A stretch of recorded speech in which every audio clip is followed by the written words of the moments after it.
Cancer म्हणाल तर almost सगळे लोक तिथे येऊन गेली. हाजी मस्तान, करीम लाला तर पिंपरी चिंचवडला येणं जाणं असंच. सागर सहानी म्हणून एक मुलगा होता, त्याचं किडनॅपिंग झालं. ज्या किडनॅपिंग मध्ये थर्ड डाऊन गँग इन्व्हॉल्व होती. जेएम रोडचे सिरियल ब्लास्ट आहेत, तर ते जे ब्लास्ट झाले होते ते जे बॉम्ब बनवले ते पिंपरी चिंचवडमध्ये बनवले. म्हणजे मोठी झाली केस, भरपूर तपास वगैरे झाला आणि ऍट द एंड पॉइंट कळलं की याच्यामध्ये पोलिसच आहेत किंवा एखाद्या पोलिसांनीच मिळून क्राईम केलेला आहे. जे मावळचे आमदार आहेत, जे तळेगावातच राहतात, सुनील शेळके, त्यांचा भाऊ सचिन शेळके, त्यांची हत्या झाली. त्यांनी प्रचंड निर्गुणपणे मारलं होतं. म्हणजे आजही पिंपरी चिंचवडचे 2 नगरसेवक आहेत की ज्यांच्यावरती अंकुश लांडेंच्या हत्येचा बदला घेतला म्हणून मर्डर चालू आहे. पिंपरी चिंचवडमधल्या कुदळवाडीमध्ये बांगलादेशी राहतात म्हणून तिथे झालेली अतिक्रमण कारवाई ही फक्त राजकीय आणि प्रशासकीय प्लॅन्ड कारवाई होती.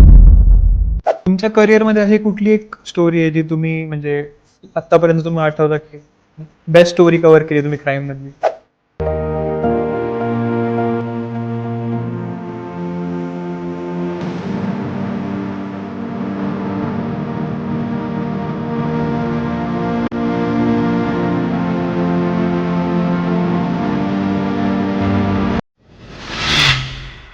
बिंदास बोलच्या या आपल्या नवीन एपिसोडमध्ये तुमचं सर्वांचं स्वागत आहे. आज आपल्या पॉडकास्टमध्ये रोहित आठवले सर आहेत. हे पुण्या पिंपरी चिंचवडमधले एक सिनियर क्राईम रिपोर्टर आहेत. तर क्राईम रिपोर्टर म्हणजे तुम्हाला सर्वांनाच माहीत आहे, त्यांच्या पोलीस, गुंड, गँगस्टर्स या सर्वांचे संबंध आलाच असेल. तर आज आपण या वेगवेगळ्या किस्से जे क्राईमबद्दल आहेत ते जाणून घेऊया. नमस्कार सर. सर, तुम्ही पिंपरी चिंचवड तुमच्या करिअरमध्ये मोस्टली कव्हर केलंय. तर पिंपरी चिंचवड म्हणजे आपण विचार करतो, मी पण पिंपरी चिंचवडचा आहे.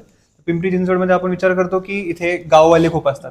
म्हणजे मी 4-5 महिने आधीच PCMC चे कमिशनर होते शेखर सिंग, त्यांचा इंटरव्ह्यू घेतला होता. तर ते पण म्हटले की त्यांना गाववाल्यांचा थोडासा हे आलेला आहे, प्रॉब्लेम आलेला आहे. म्हणजे डील करण्यामध्ये, ऍडमिनिस्ट्रेशन करण्यामध्ये गाववाल्यांचा थोडा प्रॉब्लेम आला. तर PCMC म्हटलो आपण की गाववाले असतात, हे जमिनीवाले म्हणजे लँड ओनर्स असतात, तर ह्यांचा सगळ्यांचा प्रॉब्लेम येतोच. म्हणजे पोलिसांना येतो किंवा म्हणजे रिपोर्टर्सला पण येतोच. तर तुम्ही कसं डील केलंय आणि तुम्हाला काय काय एक्सपिरियन्स आलात इन जनरल? याच्यात 2-3 मेजर घटना आपण म्हणजे एक हे लक्षात घेतलं पाहिजे की पुणे डेव्हलप्ड आहे, PCMC अजूनही डेव्हलपिंग आहे.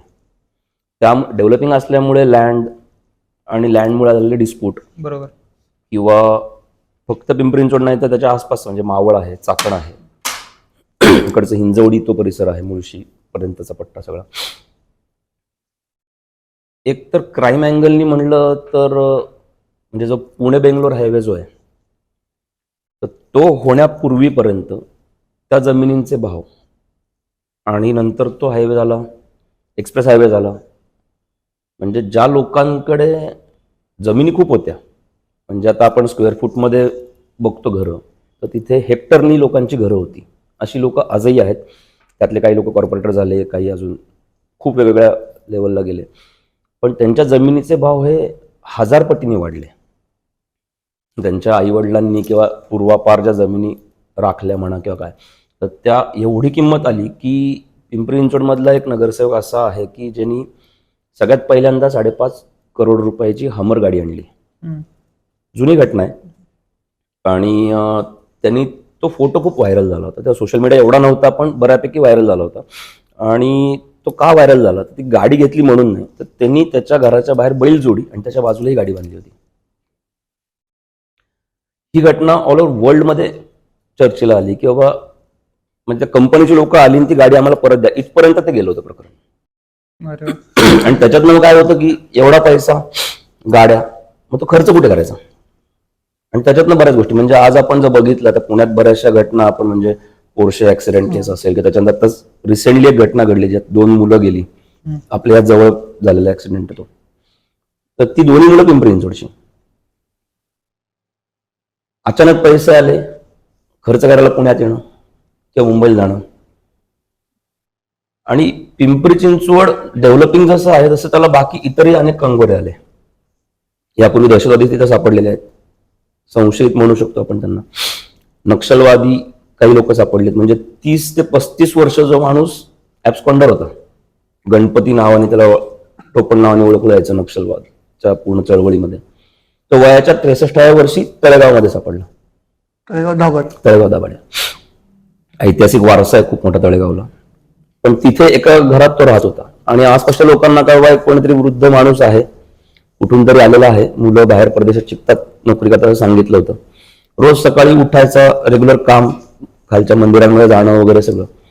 पण कुठेतरी एका इंटरसेप्शन कॉलमध्ये कळलं ATS ला, आणि भानुप्रताप बर्गे सर होते त्यावेळेस. त्यांनी जेव्हा अरेस्ट केली तेव्हा सगळे शॉकमध्ये होते. त्याच्यानंतर अँजेलिना सोनटक्के, जिला पुण्यात पकडलं, तर त्यावेळेस तिची एक राईट हँड जी भोसरीत राहत होती, जे वेल्लोन नक्षलिझम मधली नावं अशी असतील. त्याच्यानंतर JM रोडचे सिरियल ब्लास्ट आहेत, तर ते जे ब्लास्ट झाले होते, ते जे बॉम्ब बनवले ते पिंपरी चिंचवडमध्ये बनवले होते. कासारवाडी रेल्वे स्टेशनच्या बाजूला एक छोटंसं घर घेतलं तर रेंटवरती, त्या मुलांनी त्या घरात बॉम्ब बनवले होते. ही घटना आहे. विजय साळस्कर, इन्काउंटर स्पेशलिस्ट, त्यांनी 92च्या दरम्यानच्या थोड्या आधी देहू मध्ये छोटा राजन गँगचा एक दिलीप कुलकर्णी नावाचा गँगस्टर होता, शार्प शूटर, त्याचा एन्काउंटर केलेला आहे. अगदी म्हणजे अशा बऱ्याच घटना सांगू शकतो आपण की 1991 साली काँग्रेसच्या एका उमेदवाराच्या विरोधामध्ये पुण्यात खडक परिसर जो आहे, गंजपेठ, खडक वगैरे त्या परिसरात, तिथे एका त्याला ना गँगस्टर म्हणू शकतो आपण नीट किंवा गँग, त्याचे खंडणी, लुटमार असे काही गुन्हे त्याच्यावर होते. तर शेख म्हणून होतो, मोहम्मद शेख, त्यांनी निवडणूक लढवली 91ला आणि त्याच्या प्रचाराला हाजी मस्तान आले होते पिंपरीमध्ये, पुण्यामध्ये. आणि हाजी मस्तान पुण्यामध्ये त्याच्या प्रचाराला येतात आणि त्याच्यानंतर 1 वर्षांनी 92 साली थेरगाव काळेवाडी फाटा येथे डबल एन्काउंटरमध्ये तो मारला जातो. मोहन शिंदे म्हणून त्यावेळेस अधिकारी होते, त्यांनी एन्काउंटर केलं होतं. एन्काउंटर केल्यानंतर चकमक झाली तर तो मारला गेला आणि तो राहिला. म्हणजे पुण्यातल्या बऱ्याच घटनांमध्ये फिरोज बंगाली आणि त्यांच्यात भांडणं झाली ज्यावेळेस पुण्यामध्ये गँगवॉर झालं, आणि त्यातनं ते लपायला निगडीला आले होते. आणि ती माहिती पुण्यात पोलिसांना त्यावेळेस मिळाली. पुणे, पिंपरी चिंचवड त्या एकत्र पोलीस आयुक्त आले होते, तेव्हा पोलीस तिथे आल्यानंतर तो तिथे मारला गेला. अशी अनेक उदाहरणं आहेत. म्हणजे मेघनाथ शेट्टी, किंवा त्याचा एन्काउंटर पुण्यामध्ये झाला पण त्याचा अख्खा अस्तित्व पिंपरी चिंचवडला होतं. राजेंद्र जोशी होते अधिकारी, त्यांनी केलं होतं. राम जाधवांसारखे अधिकारी आहेत की ज्यांनी एन्काउंटर स्पेशलिस्ट म्हणून, म्हणजे सर्व्हिसमध्ये असताना महाराष्ट्र पोलीस दलामध्ये सलग 3 वेळा राष्ट्रपती पदक मिळवणारा एकमेव अधिकारी आहे. जे पिंपरी चिंचवडलाच त्यांची बऱ्यापैकी कारकीर्द झाली, पुण्यात झाली, आसपासच्या परिसरात एन्काउंटर्स खूप झाले. अगदी शेवटचा आता श्याम दाभाडे एन्काउंटर राम जाधवांचा आहे असं. तर त्यामुळे तो एक प्रकार आहे की ज्यामध्ये गँगस्टर म्हणाल तर ऑलमोस्ट सगळी लोक तिथे येऊन गेली. हाजी मस्तान, करीमलालांचा पिंपरी चिंचवडला येणं जाणं असायचा. वरदराजांचा एक मानसपुत्र, म्हणजे पिंपरी चिंचवडला एक लिंक रोड म्हणून परिसर आहे, फेमस आहे, चिंचवड आणि पिंपरीला जोडणारा. तिथे एक लँड पार्सल आहे, ऑलमोस्ट 5 एकर जागा असेल, ती मेन रोड टच जागा आहे. तुम्ही आजही बघू शकता, तिथे बोर्ड आहे वरदराजांचा मानसपुत्राची जागा म्हणून. हे पिंपरी चिंचवड एवढं डेव्हलपिंग होतंय, तर लँड व्यतिरिक्त अजून काय दुसऱ्या गोष्टी वाटताय तुम्हाला क्राईम वाढण्यासाठी? क्राईम खूप वेगवेगळं आहे. म्हणजे पुण्या आणि पिंपरीची तुलना एक तर होऊ शकत नाही 2 कारणांनी. म्हणजे आपण क्राईम किंवा गुन्हेगारी किंवा यांनी बघायला गेलं तर अगदी फार पूर्वी तिथे राकेश बर्णे आणि बाळू वगैरे गँग होत्या, ज्या सुरुवातीला ते सगळे एकत्र होते, मित्र होते. काही पॉलिटिकल लिडर्स वेगळे झाले म्हणून ही लोक वेगळी झाली, त्यातनं भांडणं, त्यातनं वाद, ते डायरेक्ट संघटित टोळ्या म्हणून ही नावं पुढे आली. पण गेल्या 15 वर्षात ही दोन्ही लोक आज व्हाईट कॉलर आहेत. ह्यांच्यावर कुठले गुन्हे नाहीत, ह्यांनी कुठली गोष्ट स्वतः येऊन कधी केली असं गेल्या 15 वर्षात तरी असं दिसलेलं नाही. पण ही नावं आजही पुण्यातल्या पोलिसांच्या रेकॉर्डला आहेत, पिंपरी चिंचवडच्या पोलिसांच्या रेकॉर्डवर आहेत. तेवढंच जर नाही म्हणलं तर पिंपरी चिंचवडची आणि ते एकंदरीत सगळीकडेच खूप एक फार वेगळ्या प्रकारे एक दहशतवाद नाही म्हणू शकणार त्याला आपण थेट, पण एक अंडरवर्ल्डचा एक वेगळा चेहरा समोर आला. 2006 साली 14 ऑगस्ट 2006 सागर सहानी म्हणून एक मुलगा होता, ज्याचं किडनॅपिंग झालं. ज्या किडनॅपिंग मध्ये थेट दाऊद गँग इन्व्हॉल्व होती. 14ला किडनॅपिंग, 15 तारखेला फोन येतो. फोन आल्यानंतर तो थेट शारजामधनं फोन असतो, हवालांनी पैसे मागवले जातात. थुरिया नावाचा एक हे आहे आपल्याकडे बांगलादेश आणि त्या तिकडे. तिथनंतर सॅटेलाइट कॉल झाले. त्याला किडनॅप करणाऱ्यांमध्ये लोढा म्हणून एक जण होता, जो त्याच्या सागरच्या वडिलांचं एक स्पेअर पार्टचं दुकान होतं कारचं, कासारवाडीमध्ये. त्याच्या दुकानाला लागून असलेल्या दुकानदाराची 2 मुलं, त्यातला एक जण काही कारणांसाठी शारजाला गेला होता. तिथे सोन्याशी संबंधित काही शिकायसाठी म्हणून तो गेला बिझनेस आणि फास्ट मनीसाठी म्हणून तो त्यावेळेस विकी नावाच्या एका अंडरवर्ल्ड डॉनच्या कॉन्टॅक्टमध्ये आला, जो 92च्या ब्लास्ट नंतर दाऊद बरोबर पळून गेला. आफताब नाव त्याचं खरं, पण तो विकी म्हणून ओळखला जायचा. तर ह्यांनी अशी लोक हेरली होती आणि त्यांनी ऑलमोस्ट सगळ्या परिसरामध्ये चालू केलं होतं की मोठे व्यापारी किंवा वेल नोन लोक ह्यांच्या मुलांना किडनॅप करायचं, पैसे घ्यायचे, सोडायचे किंवा काय. पण सागर साहनीच्या केसमध्ये असं झालं की जे अंडरवर्ल्डच्या इतिहासातली पहिली घटना असेल की त्यांनी खंडणीची रक्कम घेतल्यानंतर त्याला मारून टाकलं. आणि एक असं म्हणतात की बाबा, बरेच आपण पिक्चरमध्ये, वेब सिरीजमध्ये बघतो की बेईमानी के धंदे में ईमानदारी बहुत जरुरी होती वगैरे, असे डायलॉग्स आपण बघतो. आणि ते कुठेतरी थोडंफार तसं आहे की पैसे घेतले की सोडून द्यायचं, हे आजपर्यंत होत होतं पूर्वी.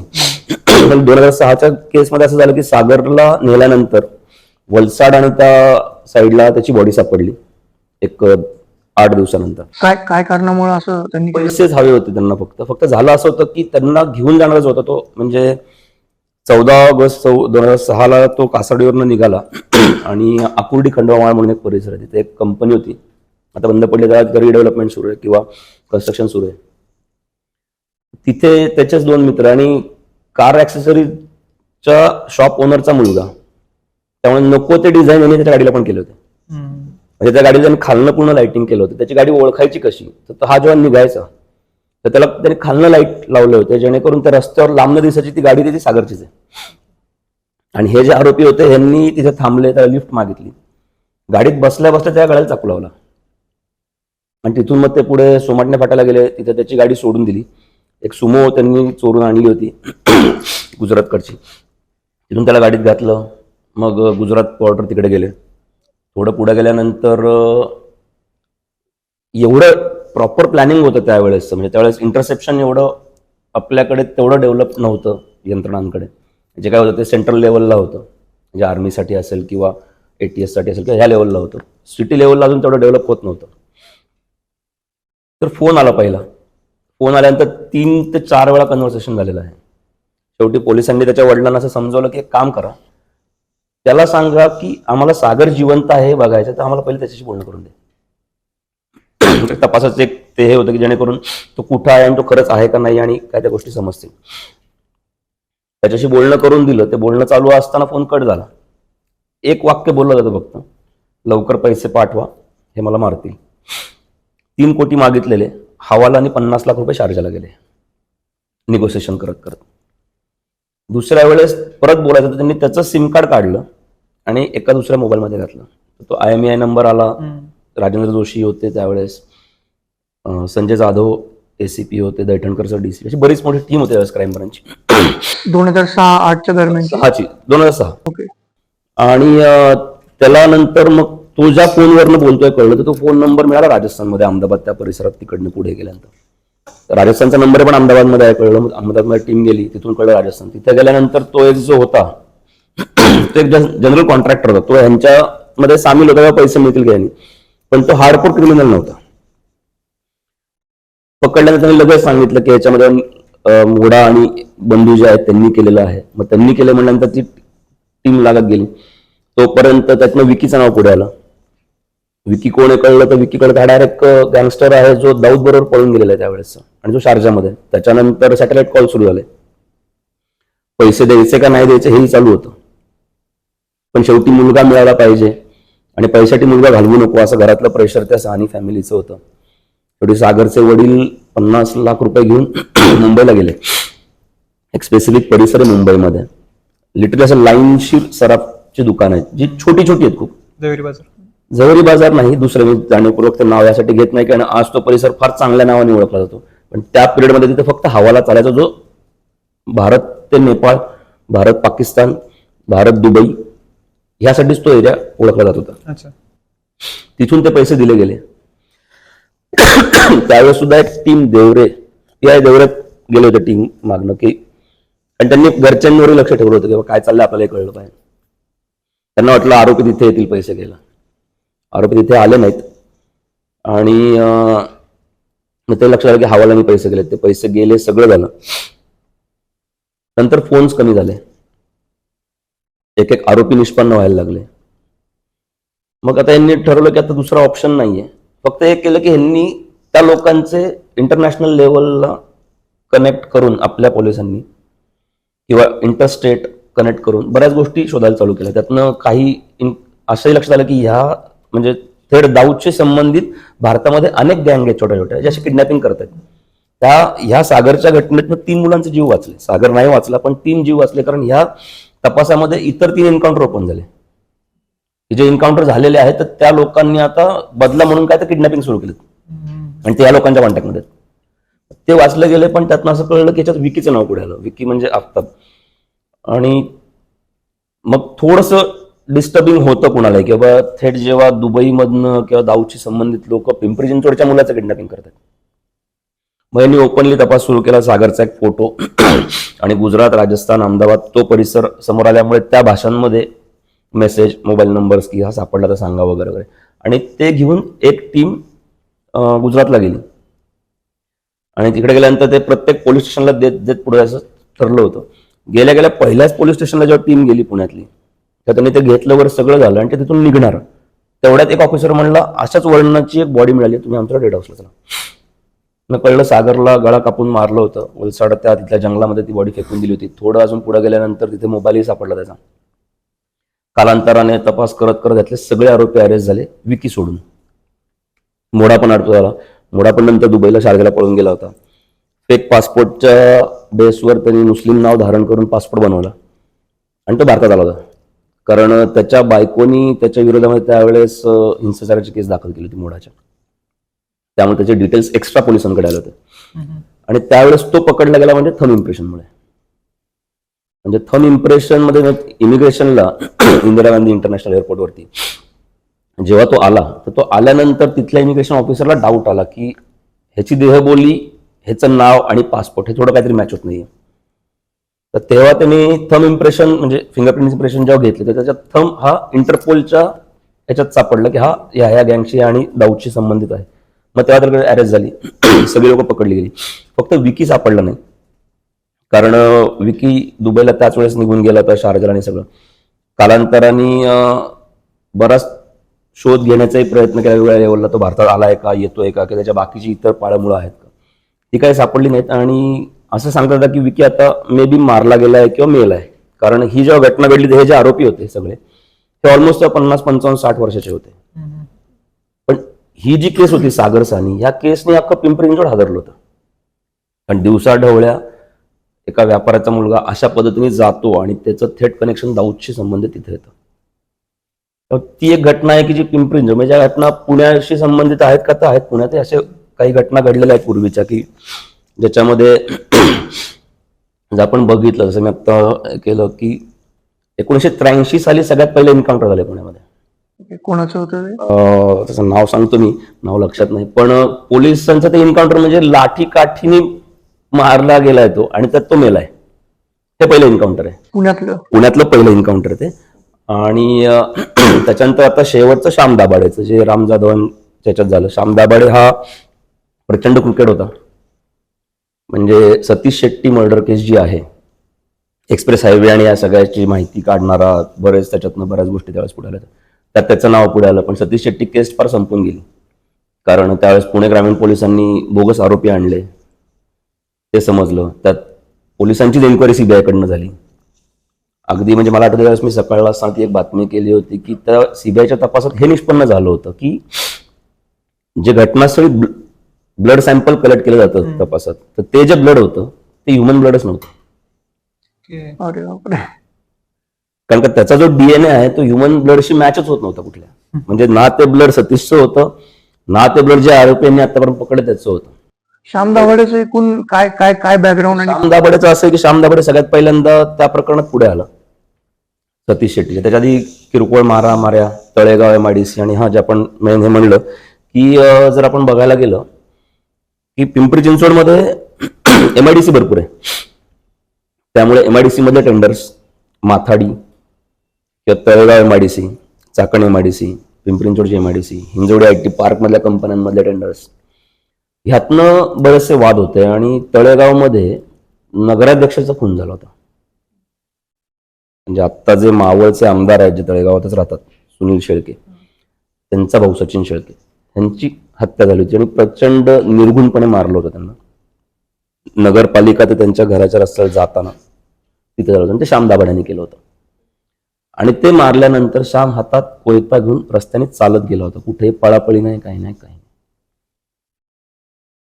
बरं, ह्या सगळ्याची सुरुवात काय किंवा काय नाही, तर श्याम पण गँगस्टर, वेगवेगळ्या प्रकारच्या ह्याच्यातनं जाणारा, टेंडर्स, तळेगाव MIDC मधलं टेंडर, पाणी कुणी पुरवायचं, प्यायचं पाणी कुणी पुरवायचं, JCB पोकलिन कुणाचे लावायचे, कामगार कुणाचे घ्यायचे, कामगारांना ज्या खोल्या द्यायच्यात भाड्याने राहण्यासाठी त्या कुणाच्या असतील, हे सगळं हेच काही ठराविक लोकच ठरवत होते आणि त्याच्यानुसार चालत होतं. आज पिंपरी चिंचवडमध्ये हा प्रकार फार कमी झालाय गेल्या 8-10 वर्षांमध्ये. कारण आता तेवढं नाही, कारण का पोलीस तेवढे ऍक्टिव्ह झालेत, सोशल मीडिया तेवढा ऍक्टिव्ह झालाय, पब्लिक अवेअर झालेलं आहे, काय बोलायचंय, कधी बोलायचंय, कुणाशी बोलायचंय, काही आहे. मी जेव्हा स्कूलमध्ये होतो ना, 4th का 5th मध्ये, मला एक्झॅक्टली नाही आठवत, एक मर्डर झाला होता भोसरीमध्ये, मी तिथे राहतो तिथे. एक म्हणजे पॉलिटिशियनच होते, त्यांचा मर्डर झाला होता आणि मग आम्हाला स्कूलमध्ये सुट्टी दिली ती त्या दिवशी, सगळ्यांना घरी पाठवलं होतं. तर त्यानंतर म्हणजे त्यांना रोडवरतीच बहुतेक मारलं होतं काय, मी खूप लहान होतो, म्हणजे आठवत नाही मला, पण रोडवरतीच. अंकुश लांडेंची हत्या असेल, भाजपचे त्यावेळेस ते शहराध्यक्ष होते आणि त्यांच्या हत्येनंतर काउंटर बरेच मर्डर झाले. बरोबर. त्याच्यामध्ये एक शिक्षक मारला गेला, तो त्याच्यात इनडायरेक्टली इन्व्हॉल्व होता पॉलिटिकली. म्हणजे आजही पिंपरी चिंचवडचे 2 नगरसेवक आहेत की ज्यांच्यावरती अंकुश लांडेंच्या हत्येचा बदला घेतला म्हणून मर्डर केसेस आहेत, जे चालू आहेत. जाळून मारले होते 2 जण, जिवंत जाळले होते रिव्हेंज मर्डर मध्ये. ते दत्ता फुगेंचे पण एक, दत्ता फुगे गोल्डमॅन म्हणून पुढे आले, त्यांचाही मर्डर, पण तो वेगळ्या कारणासाठी झाला, त्याला पॉलिटिकल टच नव्हता. पण त्यांचंही फार विचित्र पद्धतीने मारलं, म्हणजे दगड ठेचून मारलं होतं. म्हणजे जर घटना कम्पॅरेटिव्हली बघायला गेलं किंवा काय बघायला गेलं, तर आपल्याकडे इथे एक येरोड्याच्या इथे फार पूर्वी एका पॉलिटिकल पर्सनचा मर्डर होऊन त्याचं मुंडकं फुटबॉल सारखं खेळलेला आरोपी होता, त्याच्यानंतर राम जाधवने एन्काउंटर केला. अशा 2 ते 3 घटना पिंपरी चिंचवडमध्ये आहेत. म्हणजे आता दिघीचं जर आपण म्हणलं तर भोसरी दिघीला जाताना डाव्यातलं एक उद्यान आहे, नाव विसरलो मी महापालिकेचं, तिथे एक बॉडी सापडली होती की ज्या बॉडीला मुंडकं नव्हतं आणि ते मुंडकं सापडलंच नाही शेवटपर्यंत नाही. तो खून आहे की जो खूप भयंकर पद्धतीने झालेली गोष्ट होती की ती, आणि अक्षरशः असं कोरल्यासारखं होती ती बॉडी की ते मुंडकं असं काढून बाजूला कोणीतरी घेऊन गेलेलं आहे. असं अंधश्रद्धेचा काही प्रकार होता का? तसं नाही वाटलं, कारण अंधश्रद्धेनुसारचे जे काही मर्डर्स असतात तर काही, म्हणजे एक तर सगळ्यात महत्वाची गोष्ट आहे की जे पोस्टमॉर्टम करणारे डॉक्टर असतात, आणि बऱ्याच वेळा त्यांच्याशी बोलत असतो, तर ते नेहमी हे म्हणायचे की जी बॉडी आहे ती स्वतःच सांगते मला कोणी मारलं आणि कसं मारलं. म्हणजे काय, तर त्याला कशा प्रकारे मारलंय आणि त्याच्या मारण्याचं मोटिव्ह काय हे त्या बॉडीवर रिॲक्ट झालेलं असतं. अच्छा. आणि त्या तपासातनं त्या गोष्टी पुढे येतात, पोलिसांना ते समजतं. म्हणजे अगदी बऱ्याच वेळा आहे की बॉडी बघितली पोलीस सांगतात की अरे जमिनीच्या वादातला खून आहे, हा इलिस्ट रिलेशनशिप मधला खून आहे, हा सडनली काहीतरी झालं म्हणून मारलं आणि त्यात मेलेला आहे, किंवा हा नॅचरल नाहीये पण भासवण्याचा प्रयत्न केलाय. हे फार पटकन समजून येतं, कारण बऱ्याच गोष्टी त्या ह्याच्यात असतात की आता रिसेंटली पण काही घटना आहेत की स्मशानातनं हाडं चोरीला जाणं, राख चोरीला जाणं, काही अशाही घटना पिंपरी चिंचवड यापूर्वी झालेल्या आहेत, नाही असं नाही. खरं तर आपण एवढे जबरदस्त किस्से सांगताय सर तुम्ही, खरं तर फक्त नावं घेऊन जमणार नाही, थोडं स्पेसिफिक आपण याच्याविषयी बोललं तर पूर्ण हे कळेल, नाही तर फक्त कमेंट मध्ये येतील पूर्ण इन्फॉर्मेशन द्या वगैरे असंच येईल. मगाशी तुम्ही साळगावकरांचा उल्लेख केला, ते काय नेमकी सिच्युएशन घडली होती? दिलीप कुलकर्णी जो आहे, दिलीप कुलकर्णी हा जर बघितलं तर शार्प शूटर, प्लॅनर अंडरवर्ल्ड मधल्या बऱ्याच घटनांचा, आणि तो इकडे आलेला आहे हे विजय साळगावकरांना यांना समजलं. तो वॉन्टेड होता पहिल्यापासून, वॉन्टेड होता. एक तर मेन काय होतं, ही लोक वॉन्टेड असली नसली, ऑन पेपर वॉन्टेड किंवा एखादी घटना करून निघून जाणं, किंवा बऱ्याच वेळा असं जसं मी म्हणलं की काही लोक असे आहेत की 15 वर्ष काहीच केलेलं नाहीये, पण त्याच्या आधी जर बघितलं तर अनेक लोक मारलेत, म्हणजे अनेक नगरसेवक मारले किंवा काय मारले, रिव्हेंज मर्डर्स वेगवेगळे आहेत. त्याच्यातनं ही लोक असे काहीतरी करून इकडे येणं, आणि मेनली हे लक्षात घेतलं पाहिजे हाजी मस्तान करीमलाला कशासाठी पिंपरी चिंचवडला यायचे, ते कधीच कुठे आलं नाही, कधी कुणी बोललं नाही, काही नाही. कारण काही कालावधीनंतर या बऱ्याच लोकांना किंवा ते ज्यांच्याकडे यायचे त्या काळी काय यांना एक राजमान्यता मिळाली. नंतर ती लोक नेते झाले, काही लोक फार वेगवेगळ्या पदांवर गेले, काही लोक गृहमंत्र्यांबरोबर स्टेज शेअर करायला लागले, आणि त्यामुळे त्याच्यातनं ती नावं पुढे आली. पण जसं त्यामुळे एक होतं की मुंबई पोलिसांचं लक्ष कायम पिंपरी चिंचवडवर होतच, नाही असं नाही. औरंगवली चाकणच्या पुढे एक गाव आहे, तिथे त्याचं घर आहे, आजही बऱ्याच गोष्टी आहेत. मध्यंतरी एक 17 वर्षापूर्वीची गोष्ट असेल, त्यांच्या घराची वास्तुशांत होती. त्याचा अल्बम आहे, पोलिसांकडेही आहे, वास्तुशांतीचा अल्बम पोलिसांनी मिळवलेला आहे तो. पिंपरी चिंचवडला सध्या 128 नगरसेवक आहेत, त्यापैकी एक 35-40 जण असे हात जोडून उभे होते त्या घरामध्ये. ते फोटो मी स्वतः बघितलेले आहेत, ते फोटो पोलिसांकडे आजही आहेत. त्याच्यातनंच दिलीप कुलकर्णी हा आला का आला काही नाही, त्यात नाही. आणि नॉट ओनली दिलीप कुलकर्णी फार एवढं मोठं नाहीये की तो आला आणि मारला गेला म्हणून.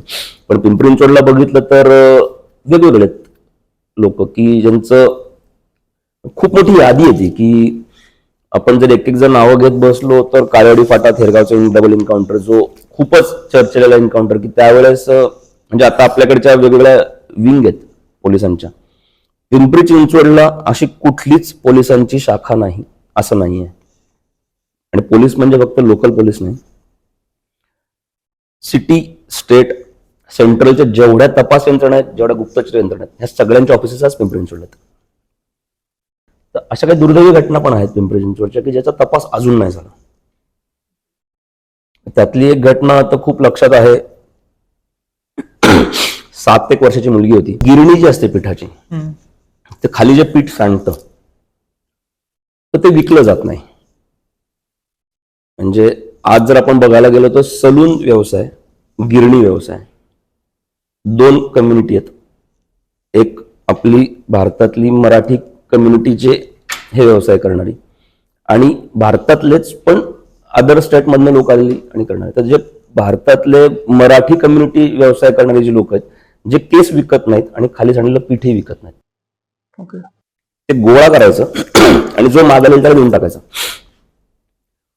स्लम एरियाच होता तो, आणि ते माहिती होतं यांना की या मुलांच्या घरच्यांना की ते साठलेलं पीठ ते देणार आणि ते घराने त्यातनं जेवतील घर मुलं. मग दिवसभर मुलांनी काय करायचं तर त्या गिरणीच्या बाहेरच खेळायचं. अशात ती रोज तिथे खेळायची. दुपारी 1:30च्या सुमारास तो गिरणी बंद करताना साठलेलं पीठ त्यांना देणार, निघून जाणार. असंच ती पीठ आणायला गेलेली मुलगी तिथून गायब झाली. दुसऱ्या दिवशी संध्याकाळी तिची बॉडी रेल्वे ट्रॅकवर सापडली, ज्याचे 2 तुकडे झाले रेल्वे कटिंग मध्ये. आणि रेल्वेमध्ये अपघाती मृत्यू जो आहे तसं 2 भाग 3 भाग एकच जाणं असं नाही होत. म्हणजे अनेक वेळा आम्ही बघितलंय की पावडं आणि घमेलं मृतदेह असे खरडून गोळा करायला लागतात. पण ह्या घटनेत असं होतं की त्या मुलीचे 2 तुकडे झाले होते, पोटापासून खालचा भाग वेगळा, वरचा भाग वेगळा. पोलिसांना लक्षात आलं की हे तिला आणून ठेवले ट्रॅकवर. तपास केला तेव्हा कळलं की तिच्यावर रेप झालाय. नंतर लक्षात आलं तिचा गळा दाबलं, मारलंय आणि मग ट्रॅकवर टाकलाय. ही जी फॅमिली होती ही कर्नाटकची फॅमिली होती. तिच्या आईला त्यांची लोकल भाषा सोडून कुठली भाषा बोलता यायची नाही आणि समजायचंही नाही. म्हणजे त्यावेळेसच्या सगळ्याच मोठ्या लोकांनी त्या घरी व्हिजिट केली होती. म्हणजे निलमताई गोरे यांनी त्या मुलीच्या घरी व्हिजिट. घर म्हणजे 8x6ची खोली होती, 2 पायऱ्या उतरून खाली खड्ड्यातलं असं ते छपरी घर. आणि त्या छपरांवरती काही पॅम्पलेट्स सापडले पोलिसांना. मग पोलीस त्या अँगलने तपास, जसं तुम्ही म्हणलात मगाशी की अंधश्रद्धेतनं काय, तसा प्रयत्न, सगळे प्रकार केले. अनेक दुभाषी आणले, भोसरी पोलिसांच्या अंतर्गत तो भाग झाला होता. आज या घटनेला 13 वर्ष झाली, अजूनही आरोपी मिळाले नाहीत. काय कारण वाटतं तुम्हाला? म्हणजे कशामुळे दोन कारणं झाली त्याच्यामध्ये. एक तर अशा घटनांमध्ये ओळखीचाच कोणीतरी किंवा नात्यातला कोणीतरी, किंवा त्यांनी ती घटना गेल्यानंतर निघून गेला. कारण सीसीटीव्ही किंवा या गोष्टी असं बरंच बदललं. म्हणजे मी तसं म्हणलं ना की पिंपरीचं डेव्हलपिंग आहे अजूनही. म्हणजे शहरातली पहिली मशीद की ज्यांनी आतून बाहेरून पूर्ण कॅमेरे लावले स्वतःहून, आणि त्याच्या उद्घाटनाला एक महिला पोलीस अधिकारी त्या मशिदीमध्ये येतात, त्या म्हणजे मीरा बोरवणकर, जी मशीद आहे नेहरू नगरला. राज्यस्तरावर खूप कौतुक झालं त्या लोकांचं, कारण त्यांनी स्वतःहून पुढाकार घेतला. पोलिसांनी त्यांना नक्कीच प्रोत्साहन केलं होतं, तुम्ही बसू आहे का, आसपासचा परिसर पण आम्हाला हवा आहे. कारण त्यावेळेस शासनाचे, आताच्या स्मार्ट सिटीचे किंवा महापालिकांचे, राज्य शासनाचे एवढे कॅमेरे तिथे नव्हते पिंपरी चिंचवडमध्ये. तर अशा एक एक घटना घडायला लागल्यानंतर मग झालं असं की बाबा असं आव्हान करायची वेळ आली होती आत्ता 5-7 वर्षांपर्यंत, की तुमच्या दुकानात तुम्ही जे सीसीटीव्ही लावताय त्यातलं एक कॅमेराचं तोंड बाहेर करा. ओके. का आता आजही तो डेव्हलपिंग एरिया आहे. आता ठीक आहे, आज बऱ्यापैकी कॅमेरे, रस्ते, आज म्हणजे सीसीटीव्हीचं कमांड कंट्रोल सेंटर खूप मोठं निगडीमध्ये आहे वगैरे सगळं आहे. पण ही जी घटना होती त्यावेळेस झालं की ती मुलगी तिथं पीठ गोळा करण्यासाठी थांबली, एवढंच होतं. त्याच्यानंतर कुठलं सीसीटीव्ही फुटेजच नव्हतं. त्यामुळे तिला घेऊन कोण गेलं, कुठं घेऊन गेलं, काय घडलं, काय नाही, काहीच नाही. आणि दुर्दैव म्हणजे ती घटना जिथे घडली, म्हणजे जी ती पिठाची गिरणी, तिचं ते झोपडी घर, छपरावरती काही सापडलेली पत्रकं, ते तिथंच नंतर आत्ता जर्मन बेकरी ब्लास्ट नंतर जो जेएम रोडचा ब्लास्ट झाला, त्यातल्या आरोपींनी ह्या घटनेपासून हाकेच्या अंतरावर बॉम्ब बनवले होते. म्हणजे एक ही घटना आहे की एक मुलीचं अशा पद्धतीने मारणं तिला, आणि नंतर थेट पुण्यामध्ये साखळी बॉम्बस्फोट घडवून आणण्यासाठीची तयारी. ह्या दोन्ही घटना त्या 1 किलोमीटर रेडियस मध्ये घडतात. फक्त तो तपास लवकर लागला बॉम्ब ह्याचा का, तेव्हा कॅमेरे होते, यंत्रणा एवढ्या फास्ट होत्या, सगळं पब्लिक इंटरेस्ट मोठा होता, त्यामुळे झालं. पण हा तपास आजही नाही झाला. पीसीएमसी मध्ये इलिगल इमिग्रंट्स पण खूप सापडतात. रिसेंटली आपण बांगलादेशचे खूप इलिगली येऊन राहिले तिथे. बांगलादेशचे खूप लोक राहिले, पण मी एक हे नक्की सांगेन की पिंपरी चिंचवड मधल्या कुदळवाडीमध्ये बांगलादेशी राहतात म्हणून तिथे झालेली अतिक्रमण कारवाई ही फक्त राजकीय आणि प्रशासकीय प्लॅन्ड कारवाई होती. कारण ज्या कुदळवाडीत ही घटना घडली, अतिक्रमण कारवाई झाली, तिथं एकही बांगलादेशी अजूनही सापडलेला नाही. फक्त राजकीय स्टंट साठी केले ते. हो. हा, त्याच्या आसपास सापडले का सापडले, मोशीमध्ये सापडले, पिंपरीत सापडतात, भोसरीत सापडतात, नेहरूनगर, वाकड, हिंजवडी, चाकण, तळेगाव या परिसरात, दापोडी. पण हे जे कोण आहेत बांगलादेशी लोक, तर ही लोक म्हणजे हॉटेलमध्ये कामगार आहेत. पुण्यातल्या बुधवारपेठमध्ये व्यवसाय करणाऱ्या काही महिला आहेत ज्या तिथे राहत आहेत. आज 3 दिवसापूर्वी एक सापडली भोसरीमध्ये, त्याच्या आधी एक मागच्या महिन्यात नेहरूनगरला एक महिला सापडल्या. दोघी महिला भारतामध्ये आल्या, ज्या पुण्यातल्या बुधवारपेठमध्ये व्यवसायासाठी आल्या, आणल्या गेल्या, फसवलं जे असेल तो भाग वेगळाच आहे सगळा, पण त्या बांगलादेशी होत्या. तशा त्या सापडलेल्या आहेत, काही कामगार सापडलेले आहेत. पण हा, बांगलादेशमधनं येऊन बांगलादेशामधली जे फुटीर संघटना आहेत त्याच्यासाठीच काम करणारे, किंवा इथं आपल्या ह्याला त्रास होईल म्हणजे राष्ट्रीय सुरक्षा आहे असे कोणी सापडले नाहीत. जे आहे त्यातले 2 का 3 जण 3 जण आहेत असे की जे बांगलादेशमधल्या बंदी घातलेल्या संघटनेचे होते, पण ते चाकणमध्ये सापडले होते. आणि ते पण आले होते का, तर तिथून ते बंदी घातलेल्या संघटनेचे होते, पण ती संघटना आणि बांगलादेशचं अस्तित्व आणि तिथलं ते सगळं एकंदरीत बघितलं, इथे ते कामगार म्हणूनच काम करत होते. पुण्यात आपण बघितलं कोंडव्या भागामध्ये आयसिस रिलेटेड लोक सापडले होते, तसे पिंपरी चिंचवडमध्ये सिमी नावाची एक दहशतवादी संघटना, दहशतवादी म्हणलं गेलं, पण सिमी जी बंदी घातलेली संघटना, म्हणून मी दहशतवादी शब्द चुकीचा आहे, बंदी घातलेली संघटना, त्या संघटनेचा संस्थापक 7-8 जण होते. त्यापैकी एक जण पिंपरी चिंचवडला आजही वास्तव्याला आहे. कोणवा किंवा तो थोडासा वेगळ्या सगळ्या गोष्टी आहेत. रॅडिकलायझेशन होतंय का, तर होतंय, आजही होतंय. मी जसं म्हणूनच म्हणलं ना की जेवढ्या तपास यंत्रणा आहेत आणि जेवढ्या गुप्तचर यंत्रणा आहेत त्या सगळ्यांची कार्यालय पिंपरी चिंचवडला यासाठीच आहेत. त्याचं कारणच हे आहे की सगळंच काय घडतंय. आज मेडिकल टुरिझम पिंपरी चिंचवडमध्ये खूप चांगलं आहे. वेगवेगळ्या देशांमधले लोक ट्रीटमेंटसाठी पिंपरी चिंचवडला येतात. पूर्वी आपल्याला माहिती होतं की बुधराणी हॉस्पिटल असेल, जहांगीर असेल, रुबी असेल, इथेच यायचे. पण आज तसं नाही. आज पिंपरी चिंचवड मधल्या वेगवेगळ्या हॉस्पिटल्समध्ये गल्फमधनं येतात किंवा इतर युरोप कंट्रीज मधनं लोक उपचारासाठी येतात. कुठली एक एक्झाम्पल ह्याची सेक्शुअल क्राईमची?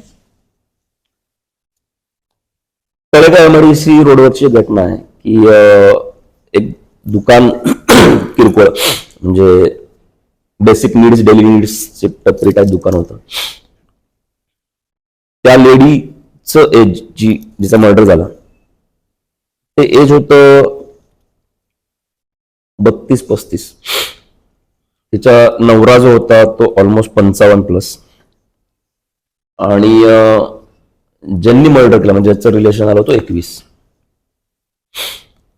रोज दुकानात जाणं, त्यातनं रिलेशन, ओळख, मग त्यातनं रिलेशन, मग नवऱ्याने बघणं, नवऱ्याने बघितल्यानंतर नवरा काही न बोलणं, त्याच्यातनं आरोपींना एक प्रोत्साहन म्हणा किंवा त्यांना वाटलं आपली दहशत, तिचा नवरा मला बघतोय तरी त्यांनी रिॲक्ट नाही झालाय. आणि सडनली तो एज डिफरन्स जो होता 21, 35, 55, काही कालावधीनंतर तो ते निगलेक्ट करायला लागला एखाद वर्षभरातच. मग तिचं प्रेशर सुरू झालं आणि तिचं प्रेशर सुरू झाल्यानंतर ह्या मुलांनी त्याच्या एका मित्राला बरोबर आणून त्या दुकानातच तिचा मर्डर करणं. लेडीजचा? हो, त्या दुकानात मर्डर करणं. तो मर्डर केल्यानंतर नंतर त्यांचं डोकं चालणं की अरे आपण पकडले जाऊ. मग ते सगळं साफसूफ करणं, ते बॉडीची विल्हेवाट लावणं. आणि तिचा जो मोबाईल होता तर तिथे एमआयडीसी असल्यामुळे वेगवेगळे ट्रक जे ऑल ओव्हर इंडिया फिरतात, ट्रक केबिनच्या वरती जी जागा असते त्याच्यात तो तिचा मोबाईल टाकून दिला. झालं असं, तो मोबाईल चालू होता, पोलीस फोन लावतात, पण हे 3 दिवसाच्या नंतर झालं होतं. तिचा नवरा गावाला गेला होता. रिटर्न जेव्हा आला बायको नाहीये, दुकान उघडच पडलंय, म्हणजे असं वाटावं की आजच ती कुठेतरी गेली हा आल्यावरती. आणि पोलीस जेव्हा तपासणी सुरू झालं तर तिचा मोबाईल हा 7 सिस्टर्स परिसर जो आहे आपल्याकडचा भारतातला नॉर्थ, तिथे ट्रॅव्हल होतोय. आणि ठराविक एका ठिकाणी जाऊन तो नंतर बंद झालाय. तिचा काही तपास लागला नाही. ही लोक पण कामगार होती, ही पण नंतर कुठे नाहीत. 2.5-3 महिन्यानंतर त्या हँडसेटमध्ये एक सिम कार्ड टाकलं गेलं. आणि सिम कार्ड तुम्ही हँडसेट किंवा IMEI नंबर, आज पोलीस खूपच टेक्नॉलॉजी चांगली आहे. 3 महिन्यानंतर पोलिसांना कळलं की तो नंबर म्हणजे त्या हँडसेटमध्ये तिचा जो होता त्यात एक दुसरं सिम ऍड झालंय. ते तिकडे आहे, तिथं गेलो तो ड्रायव्हर. त्याला विचारलं बाबा रे तुला हा मोबाईल कुठे मिळाला? ट्रकवर होता. आणि ते प्रूव्ह झालं कारण का त्याने तो फिरला वगैरे सगळं, त्याने तो ट्रक त्याच्या कंपनीत लावला, म्हणजे गोडाऊन इथे लावला, तिथे कॅमेरेज होते. साफसफाई करायला तर कशा तुझ्या तो वर चढला तर तो मोबाईल दिसला, बघितलं चालू होत नव्हता, बॅटरी संपली असेल, सिम कार्ड त्यांनी तिथलं फेकून दिलं, स्वतःचं सिम टाकलं, कोणाला तरी फोन केला असेल त्याला आणलं. ऑलमोस्ट 2 वेळा पोलिसांनी त्याची कस्टडी घेतली ड्रायव्हरची, कारण काय कळत नव्हतं काय, कारण तोपर्यंत ही महिला, ही 2 मुलं, हा काहीच कनेक्ट होत नव्हता. पहिल्यांदा ती गेल्यानंतर त्या नवऱ्याच्या डोक्यात असं होतं मे बी त्या ज्याच्यावर आपण बघितलं त्याच्यावर निघून गेले असेल.